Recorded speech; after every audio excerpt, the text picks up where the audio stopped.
സംസ്ഥാനത്തിന്റെ Covid status സംബന്ധിച്ച് വിവരിക്കാൻ മുഖ്യമന്ത്രി എത്തിയിട്ടുണ്ട്. അല്പസമയത്തിനകം തന്നെ മുഖ്യമന്ത്രി ഇക്കാര്യം മാധ്യമങ്ങളോട് വിശദീകരിക്കും. ഇന്നത്തെ പരിശോധനാ ഫലം ആർക്കും പുതുതായി രോഗം സ്ഥിരീകരിച്ചിട്ടില്ല. രോഗബാധയുണ്ടായിരുന്ന 7 പേര് നെഗറ്റീവായിട്ടുണ്ട്. അതിൽ കോട്ടയത്ത് 6, ഇതിലൊരാൾ ഇടുക്കി സ്വദേശിയാണ്. പത്തനംതിട്ട 1. ഈ രീതിയിലാണ് ഫലം നെഗറ്റീവായത്. ഇതുവരെ 502 പേർക്കാണ് സംസ്ഥാനത്ത് രോഗം സ്ഥിരീകരിച്ചത്. 30 പേരാണ് ഇപ്പോൾ ചികിത്സയിലുള്ളത്. 14,670 പേരാണ് നിരീക്ഷണത്തിലുള്ളത്. 14,402 പേർ വീടുകളിലാണ്. 268 പേർ ആശുപത്രികളിലുമാണ്. ഇന്ന് 58 പേർ ആശുപത്രിയിൽ പ്രവേശിപ്പിച്ചിട്ടുണ്ട്. ഇതുവരെ 34,599 സാമ്പിളുകളാണ് പരിശോധനയ്ക്ക് അയച്ചത്. 34,063 എണ്ണം രോഗബാധയില്ല എന്നുറപ്പായിട്ടുണ്ട്. ഇന്ന് പരിശോധന നടത്തിയത് 1,154 സാമ്പിളുകളാണ്. സെന്റിനൽ സർവൈലൻസിന്റെ ഭാഗമായി മുൻഗണനാ ഗ്രൂപ്പിലെ 2,947 സാമ്പിളുകൾ ശേഖരിച്ചതിൽ 2,147 എണ്ണം നെഗറ്റീവായിട്ടുണ്ട്. ഇപ്പോൾ നമ്മുടെ സംസ്ഥാനത്ത് 6 ജില്ലകളിൽ മാത്രമാണ് കോവിഡ് ബാധിച്ചവർ ചികിത്സയിലുള്ളത്. കണ്ണൂരിൽ 18 പേർ ചികിത്സയിൽ തുടരുന്നുണ്ട്. കോവിഡ് മുക്തമായി 8 ജില്ലകൾ: കോഴിക്കോട്, മലപ്പുറം, തൃശൂർ, എറണാകുളം, കോട്ടയം, പത്തനംതിട്ട, ആലപ്പുഴ, തിരുവനന്തപുരം. പുതുതായി ഇന്ന് ഹോട്ട്സ്പോട്ടുകളൊന്നുമില്ല. നിരീക്ഷണത്തിൽ കഴിയുന്നവരുടെ എണ്ണത്തിൽ ഉണ്ടായ കുറവും ആശ്വാസകരമായ കാര്യമാണ്. ലോക്ക്ഡൗൺ കാരണം വിദേശ രാജ്യങ്ങളിൽ പെട്ടുപോയ കേരളീയർ നാളെ മുതലാണ് നാട്ടിലെത്തുന്നത്. അത് സംബന്ധിച്ചുള്ള നടപടിക്രമങ്ങൾ കേന്ദ്ര ആഭ്യന്തര മന്ത്രാലയത്തിൽ നിന്ന് സംസ്ഥാനത്തിന് ലഭിച്ചിട്ടുണ്ട്. സിവിൽ ഏവിയേഷൻ മന്ത്രാലയം ഏർപ്പെടുന്ന വിമാനങ്ങൾ, പ്രതിരോധ വകുപ്പ് ഏർപ്പെടുന്ന കപ്പലുകൾ, ഇതിലാണിവർ വരുന്നത്. നാളെ 2 വിമാനങ്ങൾ വരുമെന്നാണ് ഒടുവിൽ ലഭിച്ചിട്ടുള്ള ഔദ്യോഗിക വിവരം. അബുദാബിയിൽ നിന്ന് കൊച്ചിയിലേക്കും ദുബായിൽ നിന്നും കോഴിക്കോട്ടേക്കുമാണ് വിമാനങ്ങൾ വരുന്നത്. നാട്ടിലേക്ക് വരുന്നവർക്ക് കോവിഡ് പരിശോധന നിർബന്ധമാക്കണമെന്ന് ആരോഗ്യ കാരണങ്ങൾ മുൻനിർത്തി സംസ്ഥാനം പ്രധാനമന്ത്രിയോട് അഭ്യർത്ഥിച്ചിരുന്നു. അതിൻ്റെ മറുപടി ലഭിച്ചിട്ടില്ല. മടങ്ങി വരുന്ന ഓരോ മലയാളിയുടെയും കാര്യത്തിൽ കരുതലോടെയാണ് നാം ഇടപെടുന്നത്. വരുന്നവർ താമസസ്ഥലം മുതൽ യാത്രാവേളയിൽ ഉടനീളം അതിയായ ജാഗ്രത പുലർത്തേണ്ടതാണ്. വിമാനത്താവളം മുതൽ ആ ജാഗ്രത ഉണ്ടാവേണ്ടതുണ്ട്. അവർക്ക് വേണ്ട സൗകര്യങ്ങൾ ഒരുക്കിയിട്ടുണ്ട്. രാജ്യത്ത് പല കേന്ദ്രങ്ങളിലും വിദ്യാർത്ഥികൾ ഉൾപ്പെടെയുള്ള കേരളീയർ കുടുങ്ങിക്കിടക്കുന്നുണ്ട്.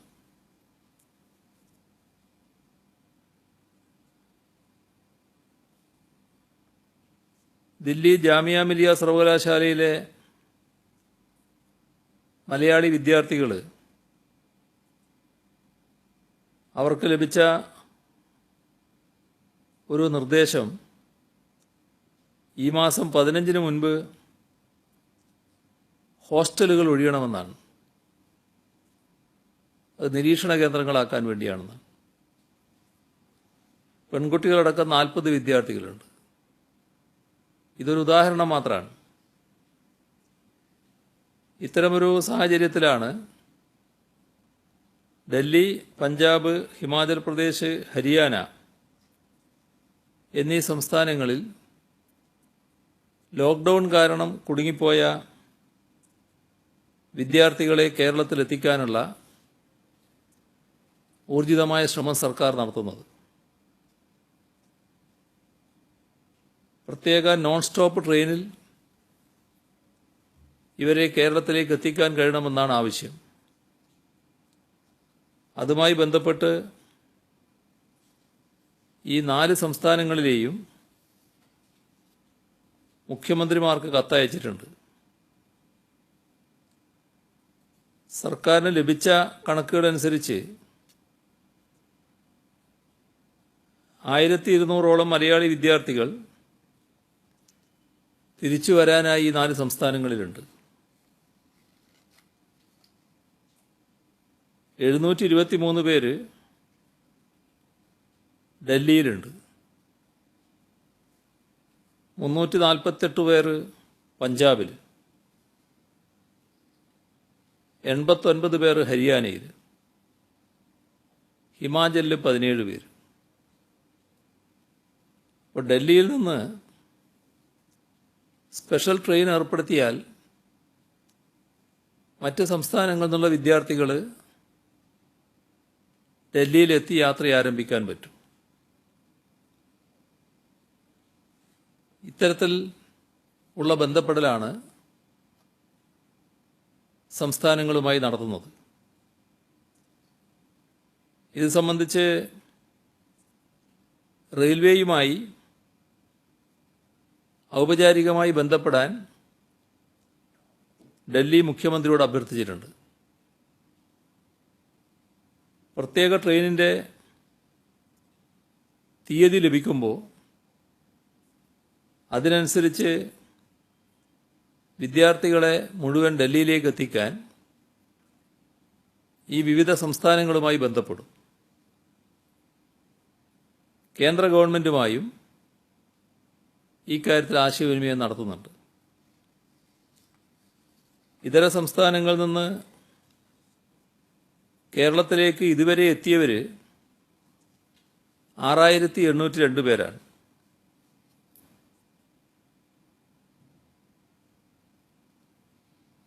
രണ്ട് 2,03,189 പേർ കോവിഡ് ജാഗ്രതാ പോർട്ടൽ വഴി രജിസ്റ്റർ ചെയ്തിട്ടുണ്ട്. പാസിനാവശ്യപ്പെട്ടത് 69,108 പേരാണ്. 38,862 പാസുകൾ വിതരണം ചെയ്തു. തമിഴ്നാട്ടിൽ നിന്ന് 4,298 പേര്, കർണാടകയിൽ നിന്ന് 2,120 പേര്, മഹാരാഷ്ട്രയിൽ നിന്ന് 98 പേര്. ഇത്രയാണ് വന്നിട്ടുള്ളത്. ഏറ്റവും കൂടുതൽ രജിസ്ട്രേഷൻ ഉള്ളതും ഈ 3 സംസ്ഥാനങ്ങളിൽ നിന്നാണ്. മലപ്പുറം, പാലക്കാട് ജില്ലകളിലാണ് ഏറ്റവും കൂടുതൽ പേർ എത്തിയത്. വാളയാർ ചെക്ക് പോസ്റ്റിലൂടെ മാത്രം 4,369 പേർ, മഞ്ചേശ്വരം ചെക്ക് പോസ്റ്റിലൂടെ 1,637 പേരും വന്നു. ജോലി നഷ്ടപ്പെട്ട് തിരിച്ചെത്തിയവരുടെ എണ്ണം 576. ലോക്ക്ഡൗൺ കാരണം മാതാപിതാക്കളിൽ നിന്ന് മാറി നിൽക്കേണ്ടി വന്ന 163 കുട്ടികൾ തിരിച്ചെത്തിയവരുടെ കൂട്ടത്തിലുണ്ട്. സംസ്ഥാനത്ത് അടിയന്തര ചികിത്സക്കായി 47 പേരെത്തി. 66 ഗർഭിണികളും എത്തിയിട്ടുണ്ട്. മറ്റ് സംസ്ഥാനങ്ങളിൽ നിന്നും കേരളത്തിലേക്ക് വരുന്നതിനുള്ള മാർഗനിർദ്ദേശങ്ങൾ പ്രസിദ്ധീകരിച്ചിട്ടുണ്ട്. അത് കൃത്യമായി പാലിക്കുന്നത് ഉറപ്പുവരുത്തണം. ഇപ്പോഴുള്ള സ്ഥലം ഹോട്ട്സ്പോട്ട് ആണെങ്കിൽ തിരിച്ചെത്തിയാൽ സംസ്ഥാനം ഏർപ്പെടുത്തുന്ന ക്വാറന്റൈനിൽ 7 ദിവസം കഴിയണം. എന്നാൽ ഈ ക്വാറന്റൈൻ കാര്യത്തിൽ ഗർഭിണികളെ ഒഴിവാക്കുകയാണ്. അത് വിദേശത്തു നിന്നായാലും മറ്റ് സംസ്ഥാനങ്ങളിൽ നിന്നായാലും വരുന്ന ഗർഭിണികൾക്ക് വീടുകളിലേക്ക് പോകാം. അവരെ വീടുകളിലാണ് നിരീക്ഷണത്തിൽ കഴിയേണ്ടത്. ബാക്കിയുള്ളവർ പൊതുവായ കേന്ദ്രത്തിൽ നിരീക്ഷണത്തിൽ കഴിയണം. ഇപ്പോൾ സംസ്ഥാനത്ത് നിന്ന് യാത്രാ അനുമതി ലഭ്യമായ ശേഷം കേരളത്തിലെ ഏത് ജില്ലയിലേക്കാണോ വരേണ്ടത്, ഇപ്പോൾ ഉള്ള സംസ്ഥാനത്ത് നിന്ന് യാത്രാനുമതി ലഭ്യമായ ശേഷം ഏത് ജില്ലയിലേക്കാണോ ഇവിടെ വരേണ്ടത്, ആ ജില്ലയിലേക്കുള്ള യാത്രാനുമതിക്കായി പേര് രജിസ്റ്റർ ചെയ്യേണ്ടതുണ്ട്. അത് COVID-19 jagrada.kerala.nic.in എന്ന പോർട്ടലിലാണ് രജിസ്റ്റർ ചെയ്യേണ്ടത്. നോർക്ക രജിസ്ട്രേഷൻ നമ്പറോ മൊബൈൽ നമ്പറോ ഇതിനായി ഉപയോഗിക്കാം. വരുന്ന വാഹനത്തിൻ്റെ വിശദാംശങ്ങളും ലഭ്യമാക്കണം. പാസിൽ കേരളത്തിൽ പ്രവേശിക്കാൻ അനുമതി നൽകിയ തീയതിയിൽ അതിർത്തിയിൽ എത്തുന്ന വിധത്തിൽ യാത്ര ആരംഭിക്കാവുന്നതാണ്. വരുന്ന ജില്ലയിൽ നിന്നും എത്തിച്ചേരേണ്ട ജില്ലയിൽ നിന്നും പാസ് ഉണ്ടാകണം. അതായത് 2 കൂട്ടരും പാസ് നൽകണം എന്നർത്ഥം. ബന്ധുക്കളെ സന്ദർശിക്കാനും മറ്റുമായി കേരളത്തിലെത്തി കുടുങ്ങിപ്പോയ മലയാളികൾക്ക് ഇതര സംസ്ഥാനങ്ങളിലെ സ്വന്തം വീട്ടിലേക്ക് മടങ്ങാനാകാത്ത സ്ഥിതിയുണ്ട്. ഇവർക്ക് പോകുന്നതിന് മറ്റു തടസ്സമില്ല. പക്ഷെ എവിടെയാണോ പോകേണ്ടത് ആ സംസ്ഥാനങ്ങളുടെ അനുമതി വാങ്ങണം. ആ അനുമതി ലഭിക്കുന്ന മുറക്ക് യാത്ര ചെയ്യാവുന്നതാണ്. പാസ് ഇവിടെ ലഭ്യമാക്കും. ഇവിടെ തടസ്സമില്ല. വിദേശങ്ങളിൽ നിന്നും മറ്റ് സംസ്ഥാനങ്ങളിൽ നിന്നും ആളുകൾ എത്തുമ്പോൾ മാധ്യമങ്ങൾ കൃത്യമായ നിയന്ത്രണം പാലിക്കാൻ ശ്രദ്ധിക്കണം. വരുന്നവരുടെ അഭിമുഖം എടുക്കാനും മറ്റുമായി പോകുന്നത് ഒഴിവാക്കുന്നതാണ് ഇന്നത്തെ ഘട്ടത്തിൽ നല്ലത്. ശാരീരിക അകലം നിർബന്ധമായും പാലിക്കണം. വിമാനത്താവളങ്ങളിലെ സുരക്ഷാ ക്രമീകരണങ്ങളിൽ ഒരു വിട്ടുവീഴ്ചയും ഉണ്ടാകില്ല. വാർത്താശേഖരണത്തിന് സുരക്ഷാ മാനദണ്ഡങ്ങൾ പാലിക്കണം. ഇതിൽ മാധ്യമങ്ങളുടെ ഭാഗത്തു നിന്ന് സ്വയം നിയന്ത്രണം ഉണ്ടാകണമെന്നാണ് അഭ്യർത്ഥിക്കാനുള്ളത്. പ്രവാസികൾ മടങ്ങിയെത്തുന്ന കേരളത്തിലെ വിവിധ വിമാനത്താവളങ്ങളുടെ സുരക്ഷയ്ക്ക് DIG തലത്തിൽ ഉദ്യോഗസ്ഥരെ നിയോഗിച്ചിട്ടുണ്ട്. തിരുവനന്തപുരം വിമാനത്താവളത്തിൽ സഞ്ജയ് കുമാർ ഗരുഡ്, നെടുമ്പാശ്ശേരിയിൽ മഹേഷ് കുമാർ കാളിരാജ്, കരിപ്പൂരിൽ എസ് സുരേന്ദ്രൻ, കണ്ണൂരിൽ കെ സേതുരാമൻ, കൊച്ചി തുറമുഖത്തിൻ്റെ ചുമതല Kochi city police commissioner Vijay സാക്കറേക്ക്. ജില്ല വിട്ട് യാത്ര ചെയ്യുന്നവർക്ക് പാസ് ലഭിക്കാനായി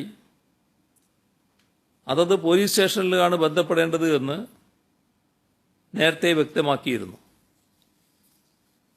എന്നാൽ അതും ചില ബുദ്ധിമുട്ടുകൾ ഉണ്ടാക്കുന്നതായി ശ്രദ്ധയിൽപ്പെട്ടു.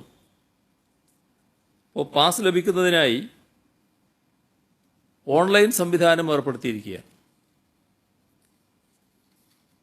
www.pass.besafe.kerala.gov.in എന്ന വെബ്സൈറ്റിലൂടെ പാസിന് അപേക്ഷിക്കാം.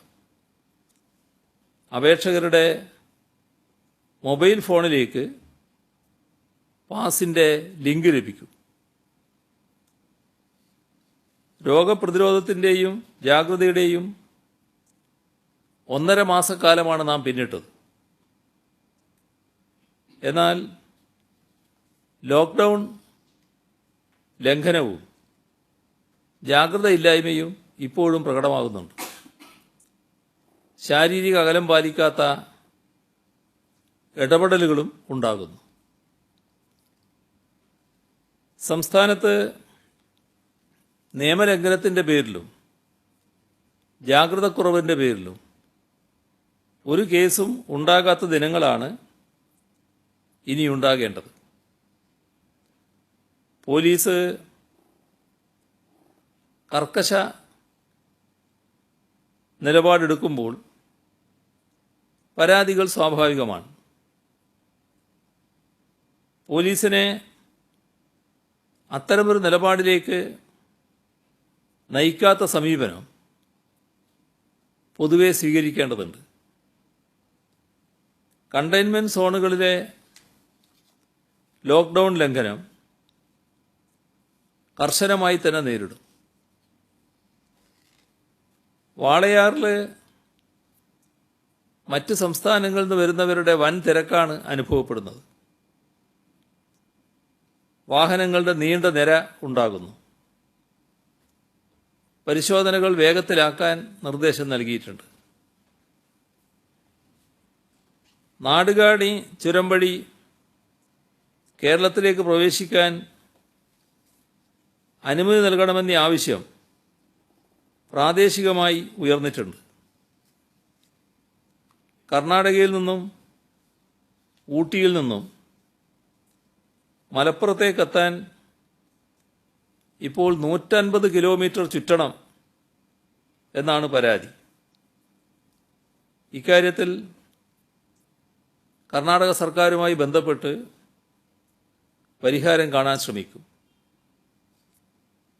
കാർഷിക വൃത്തിയിലും അനുബന്ധ പ്രവൃത്തികളിലും സംസ്ഥാനത്ത് നിയന്ത്രണങ്ങൾ നിലനിൽക്കുന്നില്ല. ഒരു ശൃംഖലയായി പ്രവർത്തനങ്ങൾ നടന്നാലേ കാർഷിക രംഗത്തെ ഇടപെടലിന് ഫലമുണ്ടാവുകയുള്ളൂ. കൊയ്ത്ത് കഴിഞ്ഞിട്ടും നെല്ല് സംഭരണം തടസ്സപ്പെടുന്നതായി ആലപ്പുഴയിൽ നിന്ന് പരാതി വരുന്നുണ്ട്. മില്ലുടമകളാണ് ഇക്കാര്യത്തിൽ സഹായകരമായ നിലപാട് സ്വീകരിക്കേണ്ടത്. ചില സാധനങ്ങളുടെ വില ക്രമാതീതമായി വർദ്ധിക്കുന്നതിനെക്കുറിച്ച് ഇന്നലെ പറഞ്ഞിരുന്നു. നിർമ്മാണ പ്രവർത്തനങ്ങൾക്ക് ഒഴിച്ചുകൂടാത്തതാണല്ലോ സിമൻറ്റ്. എന്നാൽ ഇപ്പോൾ ലോക്ക്ഡൗണിന് ശേഷം സിമൻറ്റ് ഉൽപ്പാദകരിൽ നിന്നും സിമൻറ്റ് നിരക്കിൽ ഭീകരമായ വർധനവാണ് വന്നിട്ടുള്ളത്. ലോക്ക്ഡൗൺ മാർച്ച് 20 പ്രവർത്തികൾ നിർത്തിവെക്കുന്നതിന് മുൻപേയുള്ള സിമൻറ്റിൻ്റെ നിരക്കിനേക്കാൾ 100 രൂപയിൽ കൂടുതൽ വർധനവ് ഒരു ചാക്കിൽ തന്നെ ഇപ്പോൾ വരുത്തിയിട്ടുണ്ട്. ഇത് പുതിയ സിമൻ്റ് അല്ല, പഴയ സ്റ്റോക്കുള്ള സിമൻ്റാണ്. അതിന് തന്നെ വില വർദ്ധിച്ച് വിൽക്കാനാണ് പരിപാടി. അപ്പോൾ നേരത്തെയുള്ള വിലക്ക് തന്നെ സിമൻ്റ് വിൽക്കുന്നതിന് തയ്യാറാകേണ്ടതാണ്. ഇക്കാര്യത്തിൽ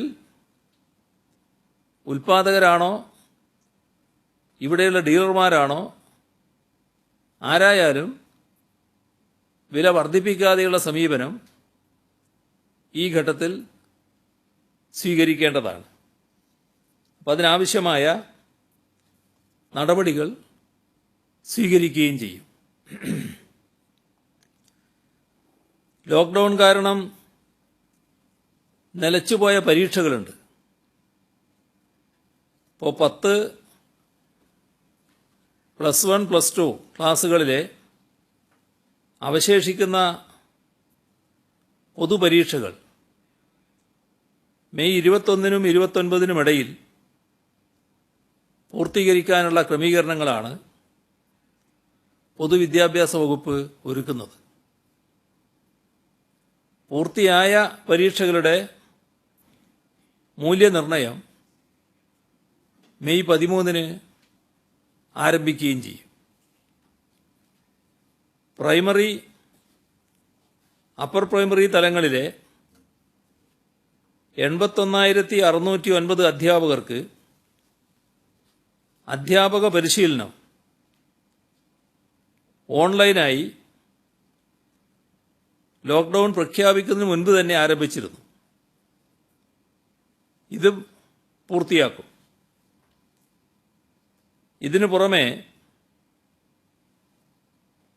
പ്രത്യേക അവധിക്കാല പരിശീലനം വിക്ടേഴ്സ് ചാനൽ സംവിധാനം ഉപയോഗിച്ച് കയറ്റ് നടത്തും. സമഗ്ര പോർട്ടലിൽ അധ്യാപകരുടെ ലോഗിൻ വഴി ഇതിനാവശ്യമായ ഡിജിറ്റൽ സാമഗ്രികൾ ലഭ്യമാക്കും. പ്രൈമറി, അപ്പർ പ്രൈമറി അധ്യാപകർക്ക് മെയ് 14-ന് ഇത് ആരംഭിക്കും. സ്കൂളുകൾ തുറക്കുന്നത് സംബന്ധിച്ച് ആളുകളിൽ പല ആശങ്കയുണ്ട്. തുറക്കാൻ വൈകുന്ന സാഹചര്യം ഉണ്ടായാൽ പോലും ജൂൺ 1 മുതൽ കുട്ടികൾക്കായി പ്രത്യേക പഠന പരിപാടി വിക്ടേഴ്സ് ചാനലിലൂടെ സംപ്രേഷണം ചെയ്യും. വിക്ടേഴ്സ് ചാനൽ തങ്ങളുടെ ശൃംഖലയിലുണ്ട് എന്ന് പ്രാദേശിക കേബിൾ ഓപ്പറേറ്റർമാർ ഉറപ്പാക്കേണ്ടതാണ്. DTH സേവനദാതാക്കളും ഇക്കാര്യം പ്രത്യേകം ശ്രദ്ധിക്കേണ്ടതാണ്. ഇതിനു പുറമെ വെബിലും മൊബൈലിലും ഈ ക്ലാസുകൾ ലഭ്യമാക്കും. ഇത്തരത്തിൽ ഒരു സൗകര്യവുമില്ലാത്ത കുട്ടികൾക്ക് പ്രത്യേക സംവിധാനം ഏർപ്പെടുത്തും.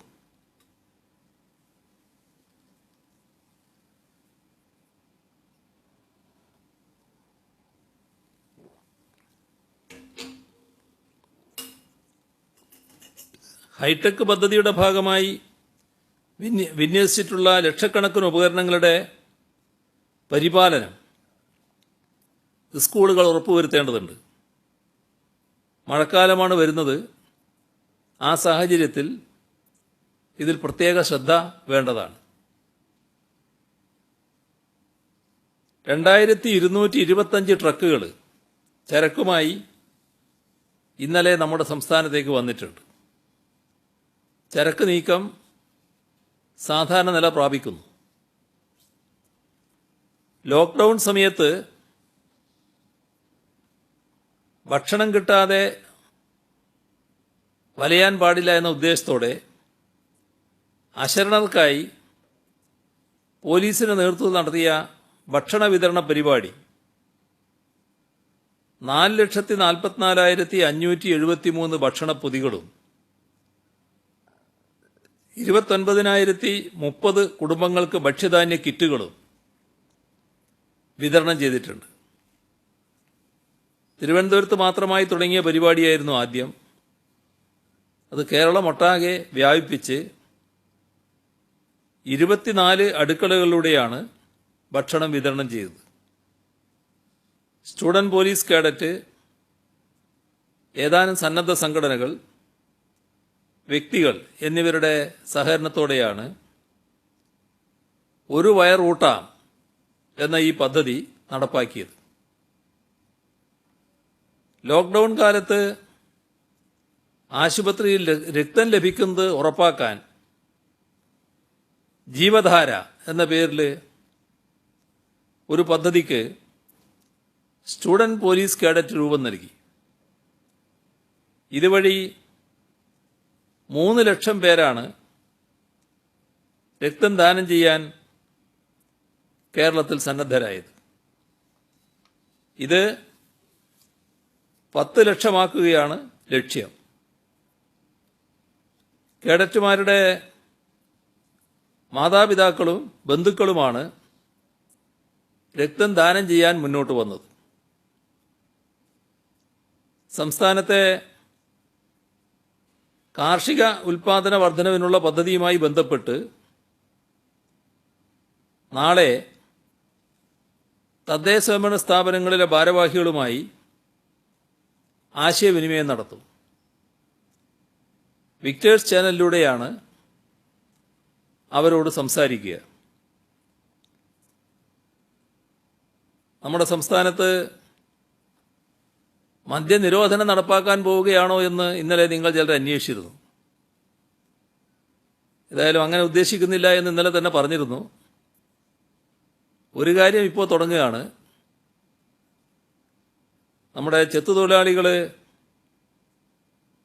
തെങ്ങ് ചെത്തുന്നതിന് നേരത്തെ അനുമതി കൊടുത്തിരുന്നു. ഇപ്പോൾ ഏറെക്കുറെ അത് റെഡിയായിട്ടുണ്ട്. കള്ളുൽപാദനം ആരംഭിച്ചിട്ടുണ്ട്. ഇനി അത് ഷാപ്പിൽ എത്തിക്കേണ്ട താമസമേ ഉള്ളൂ. അപ്പോൾ സംസ്ഥാനത്തെ കള്ള് ഷാപ്പുകൾ മെയ് 13 മുതൽ, അടുത്ത ബുധനാഴ്ച മുതൽ തുറന്ന് പ്രവർത്തിക്കാൻ അനുമതി നൽകുകയാണ്.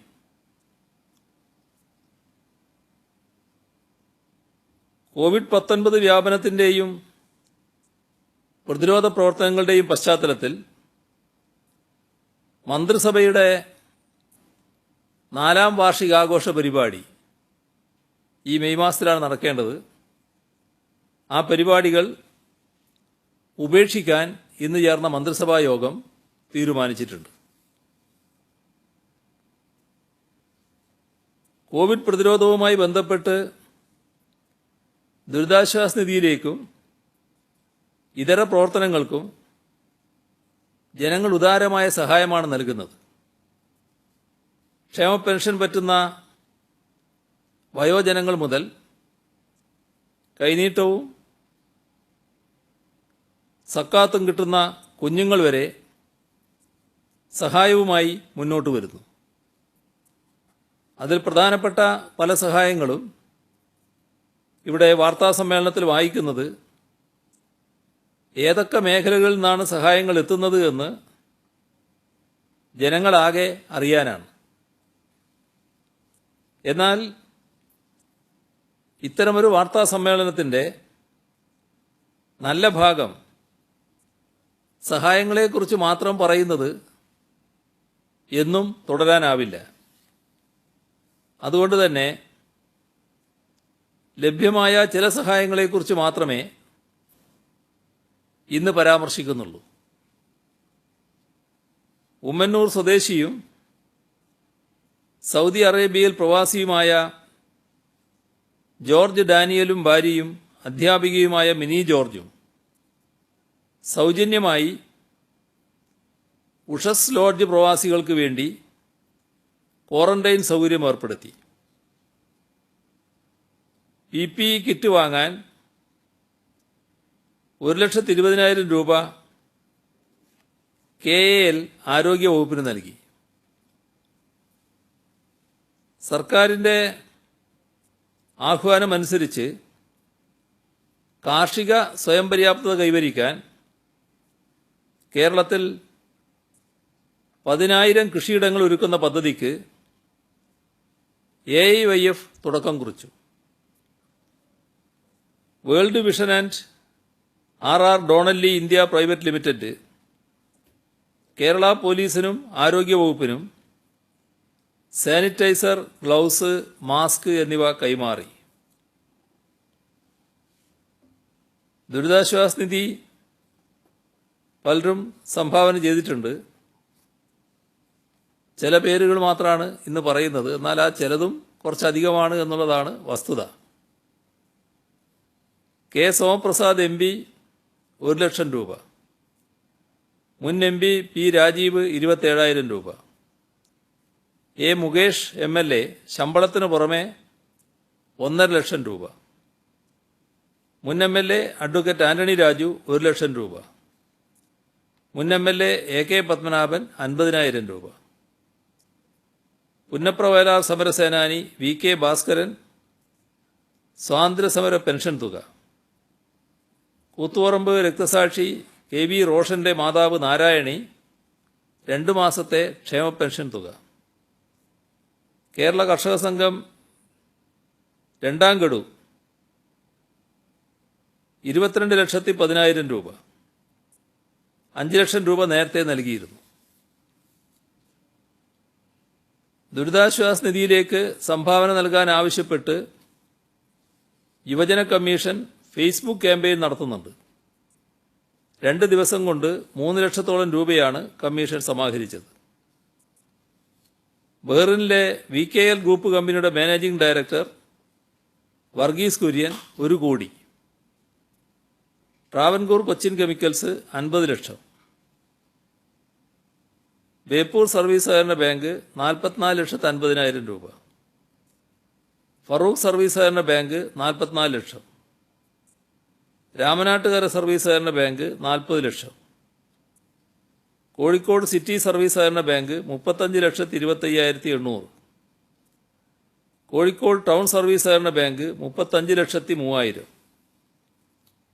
കൊടിയത്തൂർ സർവീസ് സഹകരണ ബാങ്ക് 31,25,607, ചേളന്നൂർ സർവീസ് സഹകരണ ബാങ്ക് 26,20,000, വെങ്ങേരി സർവീസ് സഹകരണ ബാങ്ക് 25,27,000, കോഴിക്കോട് നോർത്ത് സർവീസ് സഹകരണ ബാങ്ക് 25 ലക്ഷം, Mouvancheri cooperative rural bank 42,54,977, Kattakada മണ്ഡലത്തിലെ സഹകരണ ബാങ്കുകൾ 37,78,121, കണ്ണൂർ ചൊവ്വ റൂറൽ സഹകരണ ബാങ്ക് 36,33,200, കല്ലിയൂർ സർവീസ് സഹകരണ ബാങ്ക് 28,04,826, കയ്പമംഗലം പൂവത്തുകടവ് ഫാർമേഴ്സ് സഹകരണ ബാങ്ക് 25,58,500, പെരിന്തൽമണ്ണ കാർഷിക ഗ്രാമവികസന ബാങ്ക് 15,17,000, പട്ടാനൂർ സർവീസ് സഹകരണ ബാങ്ക് 15,40,384, കങ്ങഴ ഗ്രാമപഞ്ചായത്ത് 15 ലക്ഷം, ബേക്കേഴ്സ് അസോസിയേഷൻ കേരള സംസ്ഥാന കമ്മിറ്റി 15 ലക്ഷം, വെള്ളൂർ സർവീസ് സഹകരണ ബാങ്ക് 24,64,400, മട്ടന്നൂർ സർവീസ് സഹകരണ ബാങ്ക് 15,990,000, വാട്ടർ അതോറിറ്റിയിൽ നിന്ന് വിരമിച്ച എഞ്ചിനീയർമാർ 12,74,001, പുറത്തൂർ ഗ്രാമപഞ്ചായത്ത് 10 ലക്ഷം, കോറോം സർവീസ് സഹകരണ bank 9,64,092, contract carriage operators association 8,40,000, Thiruvananthapuram ജില്ലാ mercantile cooperative society 6,63,350, Kozhikode PK steels കമ്പനിയിലെ ജീവനക്കാരുടെ വകയായി 5,30,000, പഴയങ്ങാടി അർബൻ സഹകരണ ബാങ്ക് 5 ലക്ഷം, ഹൈടെക് മെറ്റൽ സൂരകം 5 lakh, secretariat elders association of Kerala 4,33,502, chamber of pharma enterprises 4 lakh, Kozhikode corporation കുടുംബശ്രീയിലെ 3 CDS ഭരണസമിതിയിലെ 3493 അയൽക്കൂട്ടങ്ങൾ 3,73,000. Progressive homoeopathic forum 2.5 lakh. ഹൈക്കോടതിയിലെ സീനിയർ അഭിഭാഷകൻ advocate P. Vijayabhanu 2,50,000. PM Kuriakose ഭാര്യ അന്നമ്മ കുര്യാക്കോസ് ചെന്നിലൂർ 2 ലക്ഷം. ആലപ്പുഴ TD മെഡിക്കൽ കോളേജിലെ ഡോക്ടർ SK അജയകുമാറും ഭാര്യ പാറശാല സരസ്വതി ആശുപത്രിയിലെ ഡോക്ടർ ബിന്ദു അജയകുമാറും 2 ലക്ഷം. ആലപ്പുഴ TD മെഡിക്കൽ കോളേജിലെ ഡോക്ടർ AM ജോർജ് കുട്ടി 2 ലക്ഷം. തലശ്ശേരി മുനിസിപ്പാലിറ്റി കാർഷികോൽപ്പന്ന സംഭരണ വിതരണ സഹകരണ സംഘം 2 lakh. Cooperative service pensioners association Kannur ജില്ലാ കമ്മിറ്റി ആദ്യ ഗഡുവായി 2 ലക്ഷം. മലപ്പുറം കമ്പനിപ്പടിയിലെ കാജ മുയീനുദ്ദീൻ ലൈബ്രറി ആൻഡ് സംഗീത അക്കാദമി സക്കാത്ത് ദാനം 2 ലക്ഷം. കല്ലമ്പലത്തെ പരേതനായ സൈനുലാബ്ദിന്റെ ചരമവാർഷികത്തിനായി കുടുംബം കരുതിയ 2 ലക്ഷം. നിയമവകുപ്പ് സെക്രട്ടറി അരവിന്ദ് ബാബു 1,95,820. ചിന്ത പബ്ലിഷേഴ്സ് ജീവനക്കാരുടെ സംഭാവന, എഴുത്തുകാരുടെ സംഭാവന, ജനറൽ മാനേജറുടെ 1 മാസത്തെ പെൻഷൻ തുക 1,56,371 രൂപ. Kerala clays and ceramics limited ജീവനക്കാർ 1,25,875. ആലപ്പുഴ, തൃശൂർ ജില്ലകളിൽ AIYF മേഖലാ കമ്മിറ്റികൾ ബിരിയാണി മേളയിലൂടെ സ്വരൂപിച്ചത് 1,25,975 രൂപ. Lab technician grade 2 PSC rank ലിസ്റ്റിൽപ്പെട്ടവർ 1,16,320 രൂപ. KL chairman Karamana Hari 1,07,500. KL MD Shajahan 1 lakh. Kodungallur Raveendran AR പശുവിനെ വാങ്ങാൻ വെച്ച 1,04,000. കതിരൂർ പുല്യോട് ശ്രീകൂർമ്മക്കാവ് സേവാസമിതിയും എരുവട്ടി ദേശകമ്മിറ്റിയും കതിരൂർ കാഴ്ച കമ്മിറ്റിയും 1 lakh. Tax consultation and practitioners association Kerala സംസ്ഥാന president AN Puram Sivakumar 1 lakh. RV Achari Bangalore 1 lakh. Thankamma Johnny Maliyekkal Maradu അകാലത്തിൽ മരണമടഞ്ഞ മകൻ ജോൺ റോയിയുടെ ഓർമ്മക്കായി 1 ലക്ഷം. KK ശിവശങ്കരപ്പിള്ള കുന്നത്തൂർ 1 ലക്ഷം. കണ്ടോത്ത് ശ്രീകൂർബ ഭഗവതി ക്ഷേത്രം 1 ലക്ഷം. എറണാകുളം മരടിലെ തങ്കമ്മ ജോണി 1 ലക്ഷം. തിരുവങ്ങാട് രാമപാദം ഗംഗാധരമാരാർ 1 ലക്ഷം. കൂടാളിയിലെ MB Sharafuddin 1 lakh. Retired agriculture officer KV Narayanamarar 1 lakh. Avanavanchery കൈത്തറി നെയ്ത്ത് സഹകരണ സംഘം 1 ലക്ഷം. വിരമിച്ച IAS officer doctor CV Anandabose 1 lakh. Athirappilly Vazhachal Thumboormuzhi tourism management committee 1 ലക്ഷം.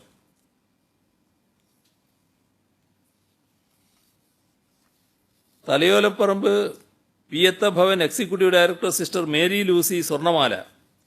Kottayam Manarcad saint Mary's Yakobaya Suriyani Qatar 1 lakh രൂപ. മുതിർന്ന അഭിഭാഷകൻ ചെറുന്നിയൂർ P. ശശിധരൻ നായർ 1 ലക്ഷം. സംസ്ഥാനത്തെ ജില്ലാ സഹകരണ ബാങ്കുകൾ ഒരു വിഭാഗം പാർട്ട് ടൈം സ്വീപ്പർമാരുടെ കൂട്ടായ്മ 1 lakh.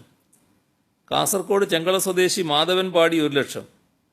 Thiruvananthapuram central government pensioners cooperative society 1 lakh. Gulati ഇൻസ്റ്റിറ്റ്യൂട്ടിലെ ഡോക്ടർ M. ശാർഗധരനും ഭാര്യ ഡോക്ടർ N. രത്നകുമാരിയും ചേർന്ന് 60,000. കേരള ക്ലബ്ബ് ഡൽഹി 50,000. സംസ്ഥാന സഹകരണ ഇലക്ഷൻ കമ്മീഷൻ അംഗം C. Vijayakumar 50,000. Venugopal hotel town tower 50,000. Thalassery Jagannatha ക്ഷേത്രം 50,000. ചൊക്ലി ഒളവിലം റഹ്മാനിയ ജുമാ മസ്ജിദ് നോമ്പ് തുറക്കു വേണ്ടി ശേഖരിച്ച 33,333 രൂപ. ഇരണാവ് ശ്രീ ചുഴലി ഭഗവതി ക്ഷേത്ര സമിതി 25,000. കുട്ടികൾ വിളവൂർക്കൽ പഞ്ചായത്തിലെ ബാലസംഘം 23,200 രൂപ. Alappuzha SDV table tennis academy കുട്ടികൾ 41,000. അപർണ കോലത്തുകര 11,000. കുളപ്പുറം വായനശാല കുട്ടികളിൽ നിന്ന് സമാഹരിച്ച് 20,200. നെയ്യാറ്റിങ്കര ഗവൺമെന്റ് JBSലെ 5ാം ക്ലാസ് വിദ്യാർത്ഥി പ്രഭാത് നാരായണൻ 8,175. അശ്വിൻ കണ്ണോത്ത് മടപ്പുരക്കൽ ഭിന്നശേഷി പെൻഷൻ തുകയിൽ നിന്നും 7,500. തിരൂർ ഗവൺമെന്റ് ബോയ്സ് സ്കൂളിലെ വിദ്യാർത്ഥി നിഖിൽ കഥകൾ എഴുതി കിട്ടിയ 5,000. നിവ കല്യാണി പാട്യം 5,000. സൂര്യ സുന്ദർ നെയ്യാറ്റിങ്കര 5,650. ബാംഗ്ലൂർ ഹാർവസ്റ്റ് സ്കൂളിലെ 3ാം ക്ലാസ് വിദ്യാർത്ഥിനി മൈഥിലി 5001. കണിച്ചാർ ജീസസ് ശിശുഭവൻ കുട്ടികൾ 5000. നിരഞ്ജന നിരുപമ പുന്നപുരം 5000. ഏലംകുളത്തെ വിദ്യാർത്ഥികളായ Abhirami Bimal Abhinav Bimal 4800. Payyannur government girls higher secondary സ്കൂളിലെ കിക്ക് ഓഫ് പരിശീലനാർത്ഥികൾ 10000. Nidramol doctor of advocate Sandra 3765. Ayisha Kozhikode Mankavu 2571. അഭ്യംദൈ ആഭ പിണറായി 2727. മണ്ണമ്പറ്റ സ്വദേശികൾ ബാംഗ്ലൂരിൽ താമസിക്കുന്ന Sanjeev Vedika Adith 5000. Vinay Rathnan V Kadakkarappally 2525. Alappuzha Muhamma A B Vilasam HSS വിദ്യാർത്ഥികൾ 30,000. ഇത്രയും കാര്യങ്ങളാണ് ഇന്ന് പറയാനുള്ളത്. മടങ്ങി വരുന്ന പ്രവാസികളെ 14 ദിവസം ക്വാറന്റൈൻ ചെയ്യണമെന്നാണ് കേന്ദ്ര നിർദ്ദേശം. സംസ്ഥാനം 7 ദിവസവും പറയുന്നു. എന്താ ചെയ്യുന്നത്? എങ്ങനെയാണ് ഇതിന്റെ അകത്തൊരു സമവായം, അല്ലെങ്കിൽ എങ്ങനെയാണ് സംസ്ഥാനം ഇപ്പോൾ തീരുമാനമെടുക്കുന്നത്? 7 ആണോ 14 ആണോ? ഇതിൽ പൊതുവായിട്ടുള്ള ക്വാറന്റൈൻ പീരീഡ് എന്ന് പറയുന്നത് ഇവർ വന്ന ഉടനെ ക്വാറന്റൈനിലാണ് ഉണ്ടാവുക. ഇന്നലെ തന്നെ ഞാനത് വ്യക്തമാക്കിയിട്ടുണ്ട്. അപ്പോൾ അങ്ങനെ വരുമ്പോൾ 7ാമത്തെ ദിവസം PCR ടെസ്റ്റിന് അവർ വിധേയരാകും. അപ്പോൾ PCR ടെസ്റ്റിൽ കൃത്യമായ ഫലം അപ്പോഴേക്ക് ലഭിക്കും. അതിൽ കോവിഡ് പോസിറ്റീവായിട്ടുള്ള ആൾക്കാരുണ്ടെങ്കിൽ അവരെ ആശുപത്രിയിലേക്ക് അയക്കും. അല്ലാത്തവർ വീട്ടിൽ പോയി ക്വാറന്റൈൻ വീണ്ടും തുടരണം. ഇതാണ് ഇവിടെ സ്വീകരിക്കുന്ന നില. ആദ്യം വരുന്നവരില് ഗൾഫ് രാജ്യങ്ങളിൽ നിന്നുള്ളവർ മാത്രമാണോ ഉള്ളത്? അത് മറ്റ് രാജ്യങ്ങളിൽ ഉള്ള പ്രവാസികളായിട്ടുള്ള മലയാളികളും ഉണ്ടോ? എന്താണ് അതിന്റെ ഒരു സ്റ്റാറ്റസ് എന്ന് അറിയാം? ഇതിപ്പോൾ ഓരോ സ്ഥലവും പിന്നീട് അറിയിക്കുകയാണ് ചെയ്യുക. ഇപ്പോൾ അറിയിച്ചിട്ടുള്ളതിൽ ആദ്യം മുൻഗണന ഗൾഫിലുള്ളവർക്കാണ്. എന്നാൽ മറ്റു സ്ഥലങ്ങളിലുള്ളവരും ഉണ്ടാവും. കണ്ണൂർ വിമാനത്താവളം ഈ പ്രവാസികളെ കൊണ്ടുവരാനായിട്ട് ഉപയോഗിക്കുന്നുണ്ടോ? അതിലെന്തെങ്കിലും അവ്യക്ത പ്രശ്നമുണ്ടോ? നേരത്തെ അവ്യക്തത ഉണ്ടായിരുന്നു, ഇപ്പോൾ വ്യക്തമായിട്ടുണ്ട്. അത് കണ്ണൂർ വിമാനത്താവളവും കൂടി ഈ പട്ടികയിൽ ഉൾപ്പെടുത്താൻ കേന്ദ്ര സർക്കാർ സന്നദ്ധമായിട്ടുണ്ട്. നമ്മുടെ ഈ 14 ദിവസം നമ്മൾ കേന്ദ്രം ഇങ്ങനെ ഒരു നിർദ്ദേശം വെക്കുമ്പോൾ നമ്മളത് പാലിച്ചില്ലെങ്കിൽ അത് മറ്റൊരു ഇതാവും. കാരണം 7 ദിവസം 14 ദിവസം തന്നെ ഇൻസ്റ്റിറ്റ്യൂഷൻ ക്വാറന്റൈൻ വേണമെന്നാണ് ഈ ഗൈഡ് ലൈനിലൊക്കെ പറയുന്നത്. ഇതൊക്കെ ആരോഗ്യ വിദഗ്ധരുടെ അഭിപ്രായം അനുസരിച്ച് നടക്കേണ്ട കാര്യങ്ങളാണല്ലോ. അതനുസരിച്ച് മാത്രമേ സംസ്ഥാനവും ചെയ്യൂ. അതിനെപ്പറ്റി വേറെ ആശങ്ക വേണ്ടതില്ല. കേന്ദ്രമന്ത്രി വി മുരളീധരൻ ഇന്നലെ പറഞ്ഞത് ഈ തിരികെ വരുന്നവർക്ക് ആവശ്യമായ പരിശോധന കേന്ദ്രം തന്നെ നടത്തുന്നുണ്ട്. അതുപോലെ തന്നെ കണ്ണൂർ വിമാനത്താവളവുമായി ബന്ധപ്പെട്ട് CM പറഞ്ഞ വസ്തുതാവിരുദ്ധമാണെന്ന് ഇന്നലെ തന്നെ പറഞ്ഞിരുന്നു. അതുപോലെ തന്നെ തിരികെ വരുന്നവരും അവള് അതാത് ജില്ലയിലെ ക്വാറന്റൈൻ ആക്കാണ് തീരുമാനിച്ചിരിക്കുന്നത്. ഇത് വിമാനത്താവളത്തിൽ വന്നിറങ്ങിയിട്ട് അവരെ കൊണ്ടുപോകുന്ന നമ്മുടെ സംവിധാനത്തിലായിരിക്കും അതോ അവരുടെ വാഹനത്തിൽ ഈ ക്വാറന്റൈൻ മേഖലയിലേക്ക് മാറ്റുമായിരിക്കും? ക്വാറന്റൈൻ എന്നത് സംസ്ഥാനത്തിന്റെ ഉത്തരവാദിത്തത്തിൽപ്പെട്ടതാണ്. അപ്പോൾ ആ കാര്യങ്ങളെല്ലാം സംസ്ഥാനമാണ് നിർവഹിക്കുക. മറ്റൊരു കാര്യം, ഈ ഗർഭിണികളുടെ കാര്യം CM പറഞ്ഞല്ലോ. പ്രവാസികളാണെങ്കിലും ഗർഭിണികളെ നേരിട്ട് വീട്ടിലേക്ക് വിടുന്നത്. ഈ കുട്ടികളുടെ കാര്യം, ഒപ്പം തന്നെ പ്രായമായവർ, രോഗികളായ ആളുകൾ, അവരെയും ഈ കുട്ടികളെ നമ്മൾ ക്വാറന്റൈനിൽ സർക്കാർ തലത്തിൽ നിർത്തുമോ? ചെറിയ കുട്ടികളാണെങ്കിൽ വീട്ടിലേക്ക് വിടും. അതാണ് ഏറ്റവും ഉത്തമം. കാരണം അവർ മറ്റു സ്ഥലത്തായാൽ അതുണ്ടാക്കുന്ന പ്രയാസങ്ങളുണ്ടാവും. രോഗികളായിട്ടുള്ളവരുടെ കാര്യത്തിൽ ആവശ്യമായ രോഗപരിശോധന നടത്തി അതിന്റെ ഭാഗമായി തീരുമാനങ്ങൾ എടുക്കും എന്ത് വേണമെന്നുള്ളത്. CM SSLC മുതൽ +2 വരെയുള്ള പരീക്ഷകൾ 21 മുതൽ 29 വരെ നടത്തുമെന്ന് പറഞ്ഞു. മൂല്യനിർണ്ണയം മെയ് 13 തുടങ്ങുകയാണ്. നേരത്തെ നടത്തിയ പരീക്ഷകളുടെ ആയിരിക്കാം. പക്ഷേ ലോക്ക്ഡൌൺ കാലയളവ് 17 വരെയാണല്ലോ. അപ്പോൾ അതിനു മുമ്പ് ഈ അധ്യാപകർക്ക് മൂല്യനിർണ്ണയത്തിന് പോകുന്നതിന് എന്തെങ്കിലും തടസ്സമുണ്ടാകുമോ? അത് പ്രത്യേക ഡ്യൂട്ടിയായി പരിഗണിച്ച് ആളുകൾക്ക് യാത്ര ചെയ്യാൻ പറ്റും. അതിന് പ്രത്യേക തടസ്സമൊന്നും വരില്ല. ഇപ്പം ഗൾഫിൽ നിന്ന് ആളുകൾ ഇങ്ങോട്ട് വരുന്നുണ്ട്. അപ്പം അമേരിക്ക, ബ്രിട്ടനിൽ നിന്നൊക്കെ വരുന്നവര് കേരളത്തിലേക്ക് അവർക്ക് വിമാനമില്ല, അവർ മറ്റു സ്ഥലത്ത്. അപ്പൊ നമ്മുടെ മലയാളികൾ മറ്റു സ്ഥലത്ത് പോയി ഇറങ്ങിക്കഴിഞ്ഞാൽ അവർക്ക് അത് എന്തായിരിക്കും സംവിധാനം? നമ്മൾ അക്കാര്യത്തിൽ ഇപ്പോൾ എനിക്കൊന്നും പറയാൻ കഴിയില്ല. അത് ഒരു അമേരിക്കയിൽ നിന്ന് ഒരാൾ യാത്ര ചെയ്ത് മറ്റൊരു രാജ്യത്ത് ചെന്നിറങ്ങിയാൽ എന്താകും സ്ഥിതി എന്ന് പറയാൻ ഞാനാരുമല്ലല്ലോ. അവർക്കൊന്നും പറയാൻ കഴിയില്ല അക്കാര്യത്തിൽ. നമ്മളെ ഇങ്ങോട്ടേക്ക് അവിടുന്ന് ഫ്ലൈറ്റ് ഇല്ലെന്നുള്ളതാണ് ഒരു പരാതി. അതെ, അത് ഇന്ത്യ ഗവൺമെന്റിന്റെ കയ്യിൽ എല്ലാ കണക്കും നമ്മൾ കൊടുത്തിട്ടുണ്ട്. ഓരോ പ്രദേശത്തുള്ള ആളുകൾ ഇത്രയാണ് എന്നത് അറിയിച്ചിട്ടുണ്ട്. അതനുസരിച്ച് ഇന്ത്യ ഗവൺമെന്റ് ക്രമത്തിൽ നടപടികൾ സ്വീകരിക്കുമെന്നാണ് പ്രതീക്ഷിക്കുന്നത്. എന്റെ മാത്രം ആശങ്കയല്ല, വലിയൊരു വിഭാഗത്തിന്റെ ജനങ്ങളുടെ ഒരു ആശങ്കയും ആവശ്യവും കൂടെയാണ്. ഈ ഈ മദ്യഷാപ്പുകൾ തുറക്കുന്നത്, കള്ളുഷാപ്പുകൾ സി എം പറഞ്ഞു, മദ്യഷാപ്പുകൾ ഈ 17 വരെ തുറക്കുകയില്ലേ, അല്ലെങ്കിൽ തീയതി പിന്നീട് തീരുമാനിക്കും? എന്താണ് അതിന്റെ ഒരു വസ്തുത? അല്ല, ആദ്യം കള്ള് ഷാപ്പ് തുറക്കുന്നു, പിന്നെ മറ്റു കാര്യങ്ങൾ പിന്നീട് തീരുമാനിക്കാം എന്താണെന്നുള്ളത്. ഏതായാലും പൂർണ്ണമായി അടച്ചിടുക എന്നൊരു നയം സർക്കാരിനില്ല. പക്ഷേ മറ്റ് സ്ഥലങ്ങളില് അല്ല, ഇതിന് ഞാനൊന്ന് പറഞ്ഞോട്ടെ, മറ്റ് സംസ്ഥാനങ്ങളിൽ തുറന്നപ്പോഴുണ്ടായ പ്രശ്നങ്ങൾ നമ്മൾ കാണുന്നുണ്ടല്ലോ. വലിയ ആൾക്കൂട്ടവും ബഹളവും എല്ലാം നടക്കുകയാണ് അവിടെ. അപ്പോൾ അത്തരം കാര്യങ്ങൾ നമുക്ക് ഇവിടെ അതേപോലെ തുടരാൻ പറ്റില്ല. അപ്പോൾ അതിനെല്ലാം ഉള്ളൊരു സാവകാശം എടുക്കുന്നു മാത്രമേ ഉള്ളൂ.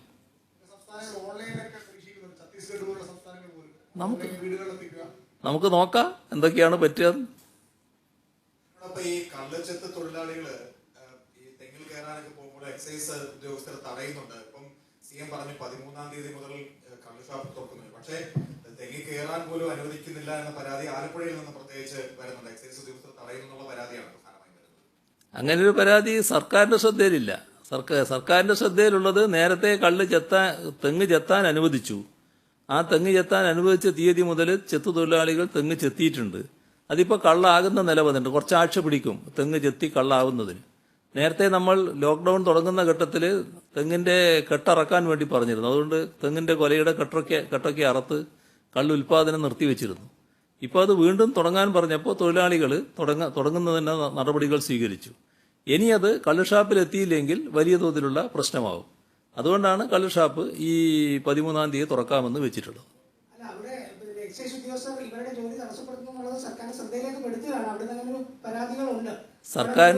സർക്കാരിന്റെ ശ്രദ്ധയിൽപ്പെടുത്താൻ തൊഴിലാളികളുടേതായ ധാരാളം വഴികളുണ്ട്. നിങ്ങൾ മുഖേന പുറത്തേണ്ട യാതൊരു പ്രശ്നവും വരുന്നില്ല. ഏതായാലും അങ്ങനെ ഉണ്ടെങ്കിൽ അത് അവർ ഗൗരവമായിട്ട് ഉന്നയിക്കും.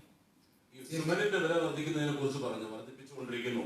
100 രൂപ വരെ വർദ്ധിപ്പിച്ചു. പക്ഷെ മലബാർ സിമന്റ്സ് വർദ്ധിപ്പിച്ചു, കേരള പൊതുമേഖലാ സ്ഥാപനമായിട്ടുള്ള. അതേക്കുറിച്ച് അറിഞ്ഞിരുന്നോ? ഇല്ല, ഞാൻ അറിഞ്ഞിട്ടില്ല. 1200 വിദ്യാർത്ഥികൾ ഹരിയാന, ഡൽഹിയിൽ നിന്ന് സി എം പറഞ്ഞിരുന്നല്ലോ. ഈ മേഘാലയയിലും കുട്ടികൾ, കോട്ടയത്തു നിന്നുള്ള കുട്ടികൾ 15ഓളം പേർ കുടിയേറിയിട്ടുണ്ട്. അപ്പം ഇത്രയും കുട്ടികൾ മാത്രമേ ഉള്ളൂ. എല്ലാ സംസ്ഥാനത്തു നിന്നും വിദ്യാർത്ഥികളെ നമ്മൾ എത്തിക്കുന്നതിന്, ഡൽഹിയിലേക്ക് എത്തിച്ച് കൊണ്ടുവരുന്നതിനുള്ള ഒരു പദ്ധതി ഉണ്ടോ? സംസ്ഥാനങ്ങളിൽ കുടുങ്ങിക്കിടക്കുന്ന കുട്ടികളെ ഇങ്ങോട്ട് കൊണ്ടുവരാൻ തന്നെയാണ് പരിപാടി. അതിന് ആദ്യത്തെ ഒരു തുടക്കം ഡൽഹിയിൽ നിന്ന് തുടങ്ങുകയാണ്. അതിന്റെ തുടർച്ചയായിട്ട് മറ്റു കാര്യങ്ങൾ നമുക്ക് ശ്രദ്ധിക്കാം. മടങ്ങി വരുന്ന പ്രവാസികളുടെ കാര്യത്തിൽ അവരുടെ നിരീക്ഷണ കാലാവധിക്ക് ശേഷം തുടർ പരിശോധന ഉണ്ടാവുമോ? അത് സംബന്ധിച്ച് സർക്കാർ തീരുമാനം എടുത്തിട്ടുണ്ടോ? അത് ഒന്നാമത്തെ കാര്യം. രണ്ടാമത്തെ കാര്യം, ഈ പല സ്വകാര്യ സ്കൂളുകളും ഇപ്പോൾ പ്രവേശന നടപടിയുമായി ബന്ധപ്പെട്ട് സന്ദേശങ്ങൾ അയച്ചു തുടങ്ങിയിട്ടുണ്ട്. അതിനെന്തെങ്കിലും തടസ്സമുണ്ടോ? നിരീക്ഷണ കാലാവധിക്ക് ശേഷം എന്ന് പറഞ്ഞാൽ എന്താണ് ഉദ്ദേശിക്കുന്നത്? നിരീക്ഷണ കാലാവധിയുടെ ഘട്ടത്തിൽ രോഗമുണ്ടോ ഇല്ലയോ എന്നാണ് നോക്കുന്നത്. രോഗമില്ലെങ്കിൽ അതിന്റെ ഘട്ടം കഴിഞ്ഞല്ലോ. അവർ കൃത്യമായിട്ട് 14 ദിവസം നിരീക്ഷണത്തിൽ കഴിയുക എന്നുള്ളത് തന്നെയാണ് നമ്മളും കാണുന്നത്. 28 ദിവസത്തിന് ശേഷവും പോസിറ്റീവ് കേസുകൾ സംസ്ഥാനത്ത് റിപ്പോർട്ട് ചെയ്തിരുന്നു. അപ്പോൾ ആ സാഹചര്യത്തിൽ 14 ദിവസത്തിന് ശേഷം ഒരു പോസിറ്റീവ് ഫലം വരാനുള്ള സാധ്യത കാണുന്നില്ല. അത് ചില പ്രത്യേക കേസുകളിൽ 14 ദിവസം വീണ്ടും ഇരിക്കേണ്ടവരുണ്ടാകും. അത് അവരോട് പ്രത്യേകമായിട്ട് നിർദ്ദേശിക്കും. ആരോഗ്യ പ്രവർത്തകരെ നിർദ്ദേശിക്കുക തന്നെ ചെയ്യും. അപ്പോൾ ഇവർക്ക് തുടർ പരിശോധന ഉണ്ടാവില്ല എന്നാണോ സി എം പറയുന്നത്? എന്ന് ഞാൻ പറഞ്ഞില്ലല്ലോ. ഞാൻ പറയാത്തത് എങ്ങനെയാ നിങ്ങൾ കേട്ടത്? പോലീസ് ഉദ്യോഗസ്ഥരുടെ ഈ അലവൻസ് വെട്ടിക്കുറച്ചതായിട്ട് ഒരു വാർത്ത വരുന്നുണ്ട്, 20% അത് ശരിയാണോ? അത് താങ്കളുടെ ശ്രദ്ധയിൽപ്പെട്ടിട്ടുണ്ടോ? എന്റെ ശ്രദ്ധയിൽപ്പെട്ടിട്ടില്ല. ഇന്നലെ ചോദിക്കേണ്ടായിരുന്നു. ഈ സാലറി കട്ടുമായി ബന്ധപ്പെട്ട ഹൈക്കോടതി, ഈ സർക്കാരിന്റെ ഓർഡിനൻസ് നിയമാനുസൃതമാണെന്ന് ഇന്നലെ ഹൈക്കോടതി തന്നെ വ്യക്തമാക്കിയിട്ടുണ്ട്. അത് ഈ പ്രതിപക്ഷത്തിന് തിരിച്ചടിയായിട്ടാണോ സർക്കാർ അതിനെ കാണുന്നത്? ഇത് സർക്കാർ നിലപാടിനുള്ള ഒരു അംഗീകാരം എന്ന നിലക്ക് അതിനെ കണ്ടാൽ മതി. ഈ പ്രതിപക്ഷത്തിന് തിരിച്ചടിയേൽക്കുന്നത് ഒന്നും നോക്കി നടക്കുകയല്ലോ സർക്കാർ ചെയ്യുന്നത്. സർക്കാരിന്റെ നടപടികൾ മുന്നോട്ട് കൊണ്ടുപോകുന്നു. അത് നാടിനു വേണ്ടി സ്വീകരിക്കുന്ന നടപടിയാണ്. അത് നിയമ സംവിധാനം കൂടി, ഹൈക്കോടതി കൂടി അംഗീകരിക്കാൻ നില വന്നിരിക്കുന്നു. ആ നിലയ്ക്ക് നമ്മളതിനെ കാണേണ്ടതായിട്ടുള്ളൂ. നേരത്തെ 7 ദിവസമാണ് വീടുകളിൽ 7 ദിവസമാണ് സർക്കാർ തലത്തിൽ നിർബന്ധിത ക്വാറന്റൈൻ എന്ന് പറഞ്ഞു. മലപ്പുറം കളക്ടർ നേരത്തെ പറഞ്ഞിട്ടുണ്ട്, മലപ്പുറം ജില്ലയിൽ വരുന്നവരെല്ലാം തന്നെ 14 ദിവസവും സർക്കാരിന്റെ ക്വാറന്റൈൻ കേന്ദ്രത്തിൽ കഴിയണമെന്ന്. അപ്പോൾ അത് സി എം പറഞ്ഞതിൽ ഒരു വ്യത്യസ്തമായ നിലപാട് ആ മലപ്പുറം കളക്ടറുടെ ഭാഗത്ത് വന്നിരിക്കുന്നത്. അല്ല, ആരും വ്യത്യസ്തമായിട്ട് പോകില്ല. എല്ലാ സ്ഥലത്തും ഈ പറയുന്ന നിലപാടേ ഉള്ളൂ. ഒരു സ്ഥലത്തും വ്യത്യസ്ത നിലപാടുണ്ടാവില്ല. പലതവണ ഈ പത്രസമ്മേളനത്തിൽ നിർദ്ദേശിച്ചതും ചൂണ്ടിക്കാണിച്ചതും ഞങ്ങളെല്ലാം ശ്രദ്ധയിൽപ്പെടുത്തിയതുമാണ്. നേരത്തെ ഇവിടെ ചോദ്യം വന്നതാണ്, ഈ സ്കൂളുകളിൽ, സ്വകാര്യ സ്കൂളുകളിൽ ഫീസ് പിരിവ് തുടങ്ങിയിട്ടുണ്ട്. അവർ മെസ്സേജ് അയച്ച് അടയ്ക്കാൻ പറ്റാത്തവരെ നിർബന്ധിക്കുന്നു. അതുപോലെ തന്നെ അവിടുത്തെ അധ്യാപകർക്ക് ഈ മാസം ശമ്പളം കൊടുക്കുന്നില്ല എന്നൊരു പരാതി ഉണ്ട്. പലതവണ അങ്ങനെ ഇത് ആവർത്തിക്കരുതെന്ന് ഈ പത്രസമ്മേളനത്തിൽ ആവശ്യപ്പെട്ടതാണ്. അതിന് എന്തെങ്കിലും ഒരു നടപടിയോ അന്വേഷണമോ എന്തെങ്കിലും നടത്താൻ തയ്യാറാവും? ഇതിപ്പോൾ മെയ് മാസം ആരംഭിച്ചു കഴിഞ്ഞു. അടുത്ത വിദ്യാഭ്യാസ വർഷത്തിന്റെ പ്രവേശന കാര്യത്തെ സംബന്ധിച്ച് സ്വാഭാവികമായും സ്കൂളുകൾ നടപടികൾ സ്വീകരിക്കും. അതുമായി ബന്ധപ്പെട്ട നടപടിക്രമങ്ങൾ വിദ്യാഭ്യാസ വകുപ്പ് തന്നെ പരസ്യപ്പെടുത്തും. അതിൽ വലിയ അസാംഗത്യം ഇപ്പോൾ നമ്മൾ കാണേണ്ടതായിട്ടില്ല. ഇനി സാധാരണഗതിയിൽ നടപടികൾ സ്വീകരിക്കേണ്ടതായിട്ട് വരും. എപ്പോൾ സ്കൂൾ തുടങ്ങുമെന്നുള്ളത് പറയാൻ പറ്റില്ല. പക്ഷേ ജൂൺ 1 തന്നെ ഓൺലൈനിൽ ക്ലാസ്സുകൾ ആരംഭിക്കുക എന്നുള്ളതാണ് ഉദ്ദേശിക്കുന്നത് എന്നുള്ളത് നേരത്തെ തന്നെ ഞാൻ പറഞ്ഞു കഴിഞ്ഞിട്ടുണ്ട്. അപ്പോൾ അതിൽ വലിയ പ്രശ്നമില്ല എന്നാണ് തോന്നുന്നത്. പിന്നെ ഇത്തരം സ്കൂളുകളിലെ ജീവനക്കാർ, അധ്യാപകർ, അവർക്കെല്ലാമുള്ള വേതനം നൽകൽ അത് കൃത്യമായി നൽകണമെന്ന് തന്നെയാണ് സർക്കാരിൻ്റെ അഭിപ്രായം. അയൽ സംസ്ഥാനങ്ങളിൽ കുടുങ്ങിക്കിടക്കുന്ന സ്വന്തമായ വാഹനമില്ലാത്തവരുണ്ട്, അവർക്ക് തിരികെ എത്തുന്നതിന് KSRTC ഉൾപ്പെടെ സംവിധാനം പരിശോധിക്കുമോ? ഇപ്പൊ അങ്ങനെ ഒരു സംവിധാനത്തെക്കുറിച്ച് ആലോചിക്കുന്നില്ല. മാലിയിൽ ജോലി ചെയ്യുന്ന മലയാളികൾ കൂടുതൽ അധ്യാപകരാണ്. അവർ അവിടെ തിരിച്ചു വരാനുള്ള ശ്രമത്തിലാണ്. പക്ഷേ തിരിച്ചു വന്നാൽ ജോലി പോകുമെന്നൊരു ഭീഷണി അവിടുത്തെ മാനേജ്മെന്റുകൾ മുഴക്കിയിട്ടുണ്ട്. അത് ഏതെങ്കിലും തരത്തിൽ ഇടപെടാൻ കഴിയുന്നതാണ്? അത് ജോലിയുടെ കാര്യത്തിലുള്ള ഭദ്രത ഉറപ്പുവരുത്തിക്കൊണ്ടേ മറ്റു നടപടികൾ സ്വീകരിക്കാൻ തയ്യാറാവും. സാധാരണ നിലക്ക് നമുക്ക് നിർദ്ദേശിച്ചാൽ നൽകാൻ കഴിയുന്ന ജോലിയല്ലത്. അപ്പോൾ അവിടുത്തെ ജോലിയുമായി ബന്ധപ്പെട്ട് എന്തെങ്കിലും പ്രശ്നങ്ങൾ ഉണ്ടാകുമെങ്കിൽ അതുമായി ബന്ധപ്പെട്ട കാര്യങ്ങളിൽ തീരുമാനമായിട്ടേ ബന്ധപ്പെട്ടവരാക്കാര്യത്തിൽ മറ്റു നടപടികൾ എടുക്കാവും. റെഡ് സോണിൽ നിന്ന് മറ്റ് ജില്ലകളിലേക്ക് അല്ലെങ്കിൽ മറ്റ് സ്ഥലങ്ങളിൽ റെഡ് സോണിൽ നിന്ന് വരുന്നവർ ക്വാറന്റൈനിൽ പോകണമെന്ന് കേന്ദ്രത്തിന്റെ നിർദ്ദേശം ഇപ്പോൾ പുറത്തു വന്നിട്ടുണ്ട്. ഇപ്പോൾ കണ്ണൂർ, കോട്ടയം ജില്ലകളിൽ നിന്ന് നമ്മുടെ മറ്റ് ജില്ലകളിലേക്ക് യാത്ര ചെയ്യുന്ന ആൾക്കാർക്ക് ഈ നിബന്ധന ബാധകമായെങ്കിൽ അവിടെ നിന്ന് പോകാനോ അവിടത്തേക്ക് പോകാനോ അനുമതി കൊടുക്കില്ല. അതില് ഈ കോട്ടയം ഇപ്പോൾ രോഗങ്ങളില്ലാത്തൊരു ജില്ലയായി മാറിയല്ലോ. പക്ഷെ കോട്ടയത്തിന് അനുമതി ഉണ്ടാവില്ല എന്ന് തന്നെയാണ്. കോട്ടയം റിസോർട്ട് തന്നെയാണ് ഒരു രോഗിയില്ലാത്തൊരു അവസ്ഥ വന്നു. അതൊക്കെ ഈ അത് സാധാരണ നിലക്ക് നമുക്ക് ഊഹിച്ചാൽ മനസ്സിലാകുമല്ലോ. റെഡ് സോണായ ജില്ലകൾക്ക് മാത്രമാണ് അത് ബാധകം. എല്ലാ കാലത്തും ഒരു ജില്ല റെഡ് സോണായി കിടക്കണമെന്ന് ആരും ആഗ്രഹിക്കുന്നില്ല. അവർ ഒഴിവായാൽ അതിനനുസരിച്ചുള്ള സൗകര്യങ്ങൾ അവർക്ക് ലഭിക്കും. സ്കൂളുകളിൽ ജൂൺ 1 ഓൺലൈനായിട്ട് പഠനം ആരംഭിക്കുന്നവർ അച്ചടിച്ച പാഠപുസ്തകങ്ങളെ കുട്ടികൾക്ക് നൽകുന്നതിന് എന്തെങ്കിലും സംവിധാനങ്ങൾ ഉണ്ടാക്കുമോ? ആ കാര്യം കൃത്യമായിട്ട് ആലോചിക്കും. കേന്ദ്രത്തിന്റെ അനുമതി കിട്ടി നിശ്ചിത സമയത്തിനുള്ളിൽ തന്നെ അതിഥി തൊഴിലാളികളെ നമുക്ക് ഇവിടുന്ന് അവരുടെ നാട്ടുകളിലേക്ക് മടക്കി അയക്കാൻ കഴിഞ്ഞു. പക്ഷേ നേരത്തെ CM അതിന് വിഷയം നൽകി ഒരു വ്യക്തതയ്ക്ക് വേണ്ടിയിട്ടാണ്. പക്ഷേ അന്യ സംസ്ഥാനത്തുള്ള മലയാളികളെ എന്തുകൊണ്ട് നമുക്ക് തിരിച്ചു കൊണ്ടുവരാൻ പെട്ടെന്ന് കഴിയുന്നില്ല? അതെവിടെയാണ് സാങ്കേതികപരമായ തടസ്സം? കേന്ദ്രത്തിന്റെ ഒരു സഹകരണ കുറവുണ്ടോ? കാര്യങ്ങൾ നേരത്തെ ഞാൻ വ്യക്തമാക്കി കഴിഞ്ഞതാണ്. ഓരോ സംസ്ഥാനത്തു നിന്നും ആ സംസ്ഥാനങ്ങൾ കൂടി അതിന് മുൻകൈയെടുത്ത് നടപടികൾ സ്വീകരിക്കേണ്ടതുണ്ട്. അങ്ങനെ മാത്രമേ വരാൻ കഴിയൂ. അവർ വിചാരിച്ചാൽ മാത്രം വരാൻ കഴിയുന്നതല്ല. പ്രവാസികളെ മടക്കിക്കൊണ്ടുവരുന്നതിൽ കേന്ദ്ര സംസ്ഥാന സർക്കാരുകൾ തമ്മിൽ ഏകോപനമില്ല എന്ന് പ്രതിപക്ഷ നേതാവ് ആരോപിച്ചു വാർത്താ സമ്മേളനത്തിൽ. പല കാര്യങ്ങളിലും സംസ്ഥാനം പറയുന്നതും കേന്ദ്രം പറയുന്നതും ആശയക്കുഴപ്പമുണ്ട്, അവ്യക്തതയുണ്ട് എന്നാണ് അദ്ദേഹം പറഞ്ഞത്. അതിന് വ്യക്തതയുണ്ടാക്കാനല്ലല്ലോ ഞാൻ ശ്രമിക്കുന്നത്. ഞാൻ പൊതുവിൽ നാട്ടിന് കാര്യങ്ങൾ വ്യക്തതയുണ്ടാക്കാനാണ്. അദ്ദേഹത്തിനൊക്കെ വ്യക്തതയുണ്ടാക്കാൻ ഞാൻ അശക്തനാണ്. കാരണം ഒരു കാലത്തും വ്യക്തതയുണ്ടാകില്ല എന്ന് തീരുമാനിച്ചുറപ്പിച്ച് അദ്ദേഹം നീങ്ങിക്കൊണ്ടിരിക്കുകയാണ്. അതുകൊണ്ട് ഞാൻ അതിന് മറുപടി പറയാൻ അശക്തനാണ്. CM ഇന്നലെ ഈ വി മുരളീധരൻ പറഞ്ഞത്, CM ഇന്നലെ പറഞ്ഞത് 80,000 ആളുകളെയാണ് മൊത്തം രാജ്യത്തേക്ക് കൊണ്ടുവരുന്നത് എന്ന് പറഞ്ഞു. എന്നാൽ ഈ കണക്കൊക്കെ എവിടെ നിന്നാണ് മുഖ്യമന്ത്രിക്ക് കിട്ടിയത് എന്നാണ് ഈ വി മുരളീധരൻ ചോദിക്കുന്നത്. അത്രയും ആളുകളെയൊന്നും അല്ല. അത്തരത്തിലാണ് ഈ വി മുരളീധരൻ പറയുന്നത്. ഇതും ഒരു തെറ്റിദ്ധാരണ ഇടയാക്കുന്ന കാര്യങ്ങളല്ലേ? അത് മുഖ്യമന്ത്രി നിലക്ക് തന്നെ കിട്ടിയ കണക്കാണ്. അതിലൊരു ആശ്ചര്യപ്പെടേണ്ടതുമില്ല. ഒരു കാര്യം, നമ്മുടെ ഈ ടെലിവിഷൻ പ്രോഗ്രാംസ് അതിന്റെ ഷൂട്ട് ഒക്കെ നിർത്തിവെച്ചിരിക്കുകയാണ്. അപ്പൊ ന്യൂസിന്റെ എല്ലാം പ്രോഗ്രാം ആണല്ലോ. അപ്പം അവർക്കൊരു പരാതി ഉണ്ട്, ഇങ്ങനെ അത് വീണ്ടും ഷൂട്ട് തുടങ്ങുന്നതിനെ കുറിച്ച് അവരുടെ ഒരു ആവശ്യം വന്നിട്ടുണ്ട്. എന്റർടൈൻമെന്റ്സുകൾ സാധാരണ നിലയ്ക്ക് ഇപ്പോൾ നിന്നുപോയിരിക്കുകയാണ്. അതിന്റെ ആ പരിപാടികൾ ഷൂട്ട് ചെയ്യേണ്ടതായിട്ടുണ്ട് എന്നുള്ളത്. അതിന്റെ കാര്യങ്ങൾ പരിശോധിച്ചുകൊണ്ടിരിക്കുന്നുണ്ട്. പെട്ടെന്ന് തന്നെ തീരുമാനമെടുക്കാനാണ് ഉദ്ദേശിക്കുന്നത്.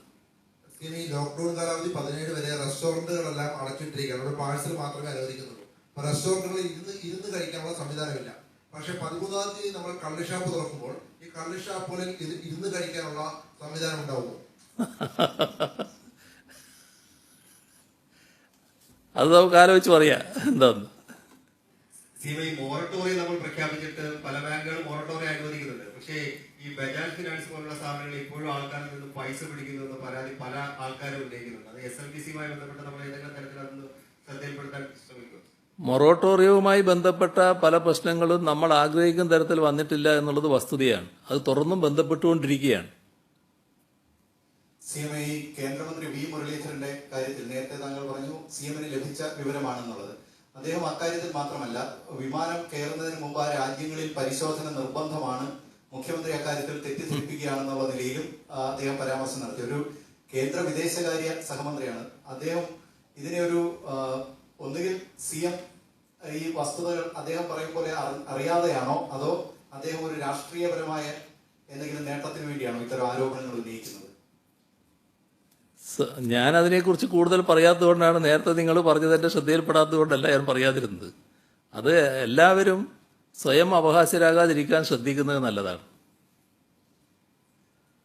കോവിഡിന്റെ പശ്ചാത്തലത്തിൽ ഇതുവരെ എത്ര തുക CMന്റെ ദുരിതാശ്വാസ നിധിയിലെന്ന് ഈ സാഹിത്യത്തിൽ പറയാൻ പറ്റുന്നതാണോ?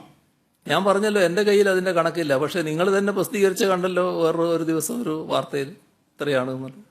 അല്ല, അതങ്ങനെ ഒരു കണക്ക് പറയാത്ത കാരണം ഈ കഴിഞ്ഞ ദിവസം KPCC പ്രസിഡന്റ് ഒരു ആരോപണം ഉന്നയിച്ചിരുന്നു.